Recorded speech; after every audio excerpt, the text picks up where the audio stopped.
What's up, everyone? My name's PlatinumHowler, coach of your Coquitlam Red Gyarados. Today, I'm bringing you my Week 8 match of the IBL versus MidPokemaster and his Star City Archers. You can see his team on the right side of the screen. His two Z-users are Tapu Koko and Alolan Raichu. Now, of course, Mid is a good buddy of ours. He was in the D-League with us as the Kentucky Torcats. He is also the team captain of our Breedjects team in the Pokemon Grand Prix. So, we've got to know each other pretty well. He's a pretty good guy, and I'm really excited for this battle. For the rematch in the D-League, I was able to eke out a win in like a really fast-paced, like 15-turn game. I would be surprised if this game is just about as short as our first game was, but I'm really excited for this game, as I've already said, and I just can't wait to get to this team because I think it's a really, really great team this week. So, we're going to start off with a anti-lead Zeraora. This is the dedicated lead, and this is designed to make it difficult for him to get Stealth Rocks up. Nidoqueen, of course, pretty much walls Zeraora all the time, and I'm okay with that. I just don't want him to be able to get rocks up for free, so that's why I have Taunt. Focus Sash, I can live any one hit from either Nidoqueen or Aggron if that's what his rockers are going to be. I will have to play carefully around potential Lycanroc Suicide Stealth Rocks lead, because he could also have Endeavor on his set for me. And he has a priority move, whereas I don't. So once I bring him low, and he brings me low, he'll be able to win that 1v1, and then I could potentially be in trouble because my Choice Scarfer, being Chandelure, is weak to his priority move, and could very well, well, it shouldn't be O-code, but I definitely don't want it taking that much damage, especially if he has rocks up. If I have rocks up, then I'm going down to his Accelerock. So, yeah, I hope I don't see that set, but I would not be too surprised if I did. There are a few scenarios where I will potentially save this Zeraora from going down immediately after deleting it.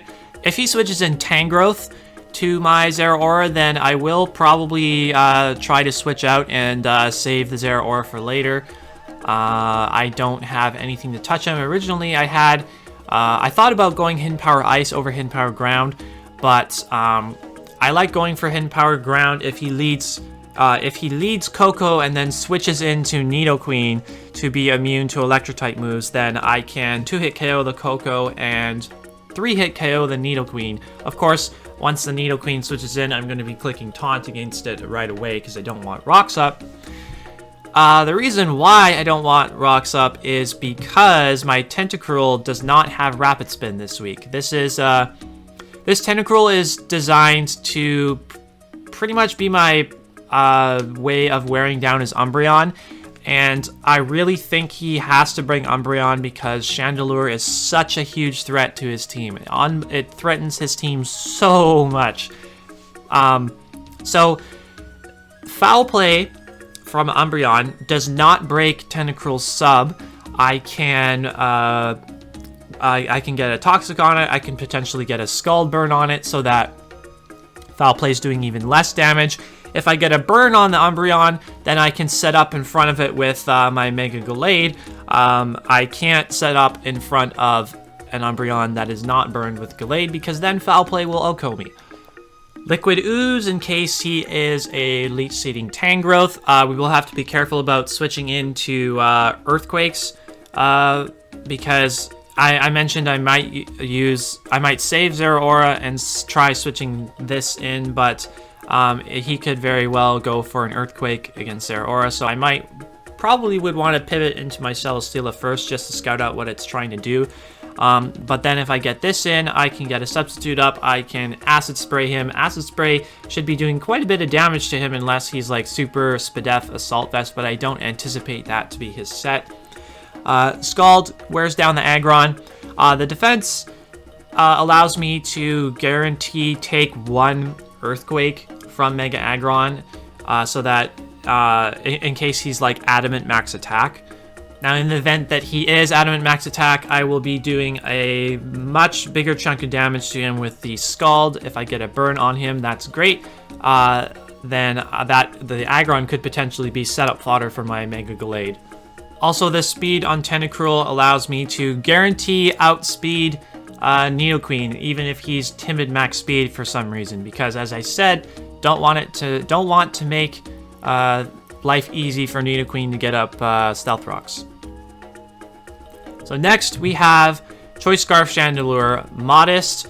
I do not outspeed max speed Coco, but I do outspeed max speed Modest Coco. And because I have Chandelure on my team now instead of Swellow, he has every reason to run Modest Coco because all he needs to outspeed is my Mega Gallade at base 110. So if he's Modest, his max speed is only 182, and I can easily outspeed that with a Modest Scarf Chandelure. If I were to try and outspeed max speed Timid Tapu Koko, I would have to run Timid Chandelure and lose out on a crap ton of damage output. This is my main way of revenging his Tapu Koko. If he gets a kill on anything, then I bring this in and click an attack to knock him out. Overheat, clean Oko. Doesn't matter if it's neutral or not, Chandelure is that powerful. It just goes down. The fact that I have Flash Fire too makes this a potential switch into Victini. Victini's going to have to be very careful of locking in with a fire type move against me because he'll give Chandelure a free switch in. The reason I have Will-O-Wisp on this set is if I bring this in clean against an Aggron and I'm anticipating a switch into his Umbreon, I can click Will-O-Wisp to get the burn off on that thing, and then he's just not doing as much damage. And I can take advantage of him better with other Mons on my team. Such as this Gallade that I have referenced a couple times now. We have Swords Dance, Drain Punch, so that once I get to +2, if I have like Rocks Up or something, then I will probably have a chance of 2-hit KOing his Tangrowth with the Drain Punch. I won't be lowering with my defense with Close Combat. +2 Close Combat would not be enough to beat a max defense Tangrowth. If he has Giga Drain, he'll also be recovering some HP at the same time as me going for Drain Punch, so Drain Punch would not be able to 2-hit KO him in that scenario. But Giga Drain is also not doing that much damage to me at all. Shadow Sneak is also really good in this matchup. It hits his Victini and Alolan Raichu super effectively. I believe if Raichu comes in on rocks twice, then Shadow Sneak kills that thing at neutral attack, unless he's got quite a bit of HP investment, which he probably would, but I like to have a little bit of extra bulk on this Gallade set just so I can take more hits. I believe I can take a V-Create from full HP from Victini. Like if he's Adamant Scarfed, I can live 1 V-Create. And I have enough speed on this to guarantee outspeed a Zangoose on his side. I am not speed creeping his Kyurem.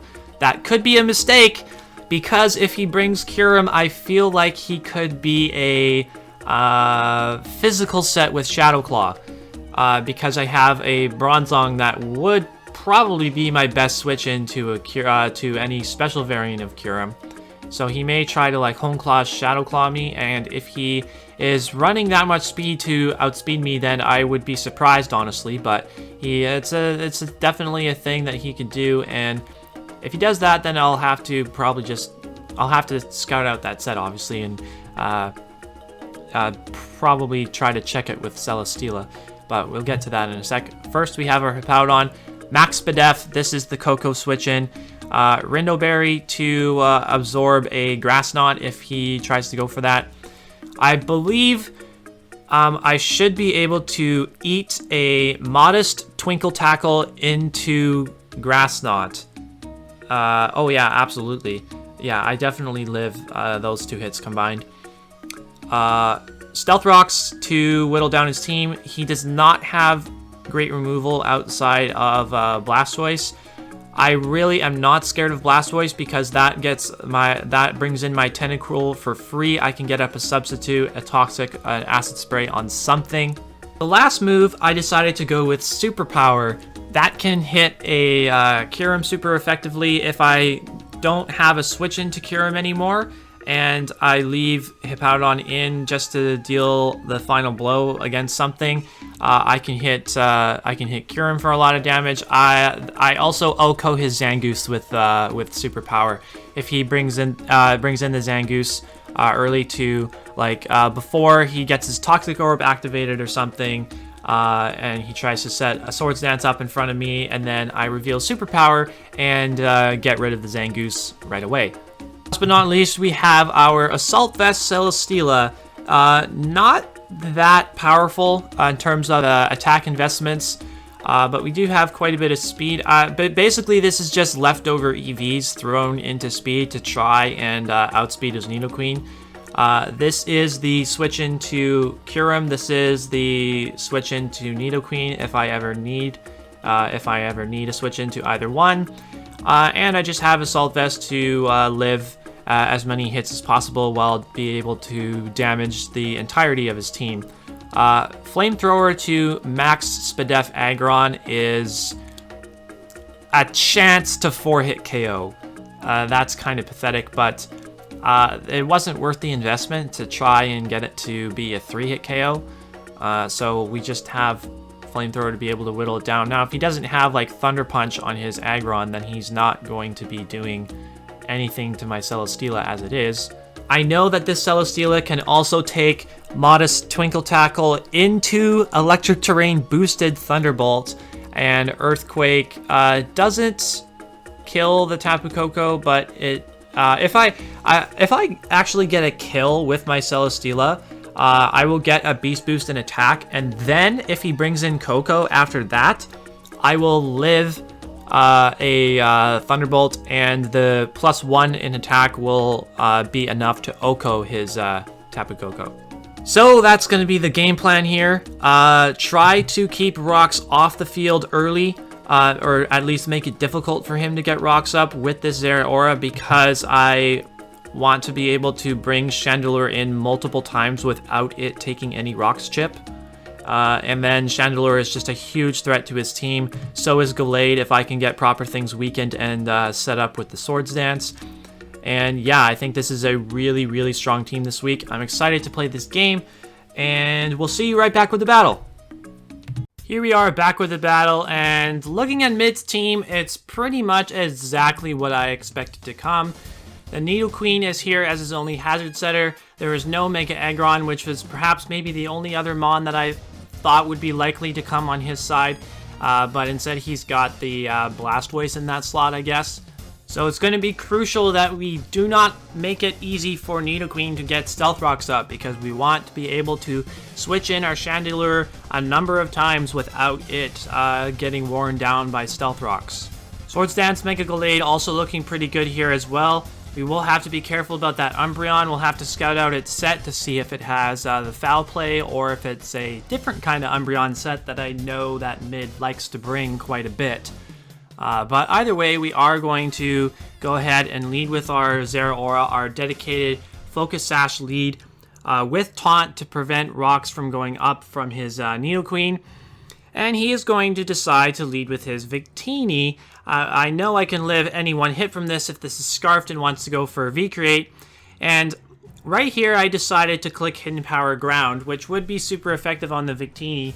But I actually consider that to be a misplay, because Thunderbolt would have done more damage to him. Yes, I get super effective damage off on the incoming Nidoqueen, but damage is not something I need against the Nidoqueen with my Zeraora in. I need to make sure that I taunt it to prevent it from setting up rocks. Now, I knew that there was a good chance, based on that damage, that he wasn't a very bulky Nidoqueen and that he was a more offensive variant and would want to go for an attack on that turn.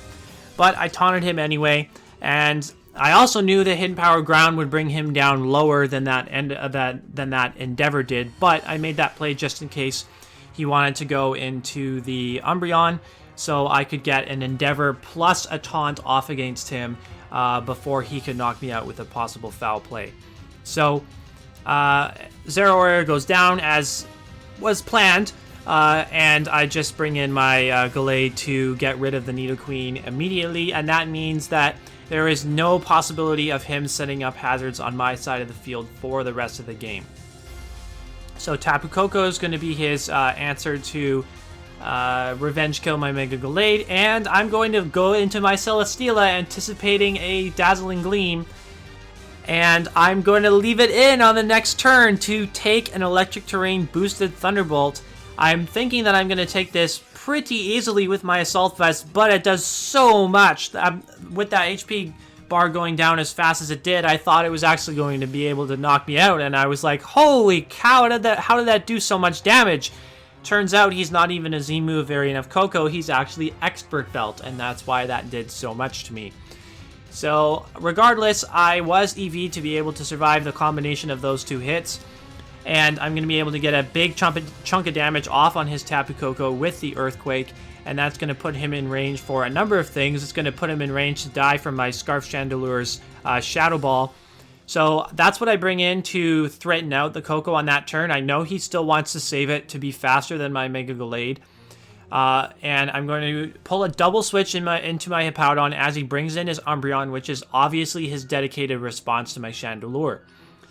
We are going to see that he is a Curse set rather than a standard Cleric set, so that is very good information to have. So that means that if I can get a burn off with this Tentacruel against the Umbreon, I'm going to be I could potentially set up on it with my Mega Gallade.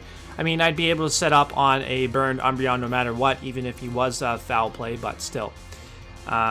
Yeah, so I was able to pull that double switch, get my Stealth Rocks up safely. I didn't want Hippowdon to be to come in, because if Hippowdon came in against his Tapu Koko, then he might have been able to kill me with a couple of Grass Knots because of the Expert Belt, and I didn't want to sack Hippowdon off that quickly.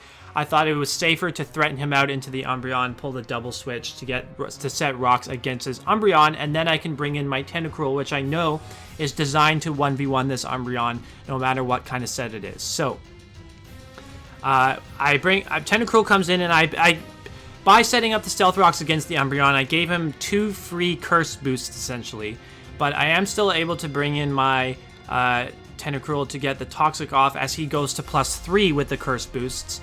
And now I can start setting up substitutes as he tries to wear me down with Payback. And once he realizes what I'm doing to him, he's going to click Heal Bell to cure the Toxic on his Umbreon. So now I move to Plan B.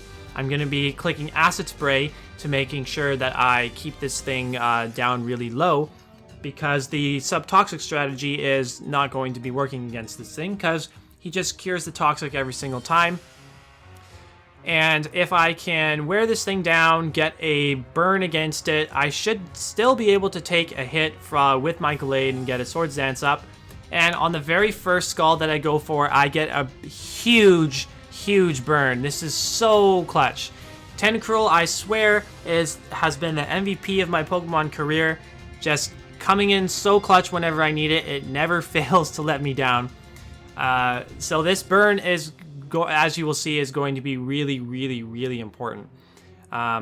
He cannot, if he tries to cure the burn with Heal Bell on his side, then I'm actually going to end up 1v1ing his Umbreon, and I don't think that he wants that.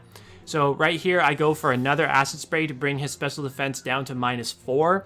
And now after he heals up, this Scald is going to be doing around 50% to him. Maybe not quite that much, probably closer to like 40%. And he's going to knock me out with Payback on this turn. So, with Tentacruel going down, Mega Gallade is going to come in for free against a burned Umbreon and gets to click the freest Swords Dance of his life. Victini is going to be down near 75% due to the rocks damage, and I have Shadow Sneak for it. Tapu Koko is going to be in the red HP when it comes back in next. And the only other mons you have in the back are Tangrowth and Blastoise, which cannot OHKO me, and I will be recovering a ton of health from Drain Punch from both of them. So I'm actually, as he goes for payback, I see that he is not going to be able to 2-hit KO me, so that is going to allow me to go to +4 and guarantee that I kill any variant of Victini, bulky or offensive, with a Shadow Sneak when it comes in here. So I get to +4 for free with my Gallade, only at about half HP, as he's going to bring in the Tapu Koko now. And from what I remember, I believe he said that he wasn't necessarily expecting my Gallade to have Shadow Sneak.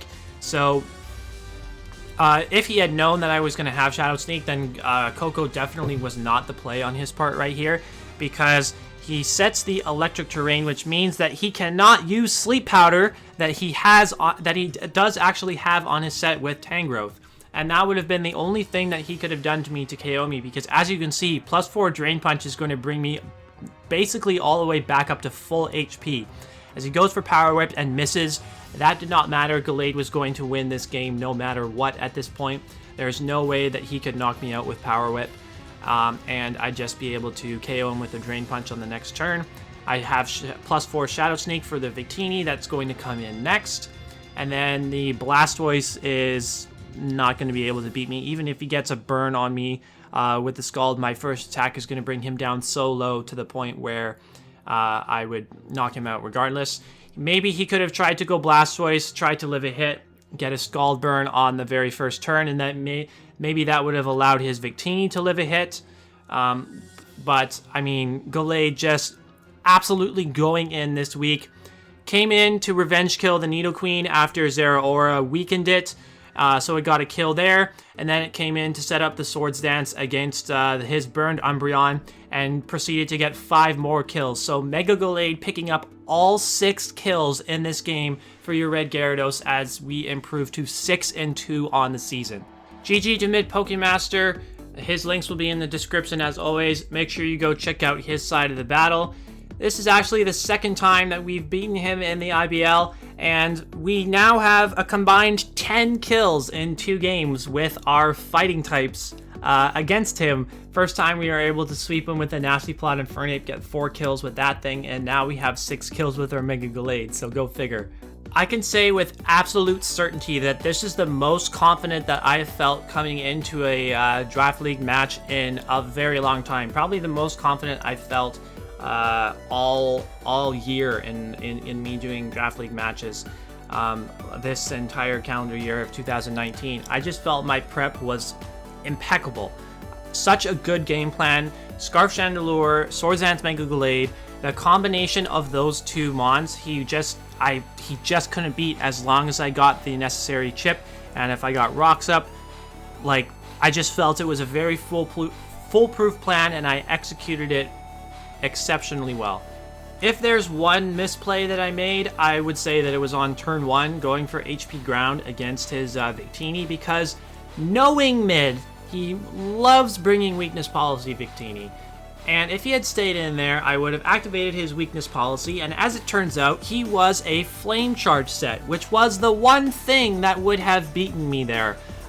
Trick Room would not have scared me too much, because I had a Hippowdon in the back. I had Focus Sash on my Zeraora, so I would have lived any one hit.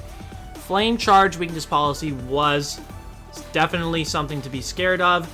If I had given him that boost on the first turn of the game, I have no idea if I would have been able to beat his Victini at all. I would have had to rely on my... pretty sure I would have had to rely on Hippowdon to live a hit from him and KO him with Earthquake. So I absolutely should have gone for Thunderbolt, because it wouldn't have procced his weakness policy, and it would have done more damage than Hidden Power Ground did anyway. But besides that, pretty darn good game for us. Very happy with where we are. After 8 weeks of the season, I believe we are sitting in 2nd place, which would give us a bye to the semifinals of the IBL playoffs. However, we are going to have to continue to be at the top of our game to preserve that seeding, because Our differential is not the best. We are only +6 despite having a record of 6-2. Next week, we're going to have a very tough game on our hands as we face OP Jellicent and his Toronto Leaf Storms. He was a replacement coach about halfway through the season, and since taking over that roster, I believe he has a 3-1 record. So we're going to have to prep and play just as well as we did this week to give ourselves a chance at improving to 7-2 next week. If you enjoyed this video, make sure to leave a like, comment down below, and subscribe to the channel so that you don't miss next week's battle against OP Jellicent. I hope you're looking forward to it as much as I am, and we'll see you next week.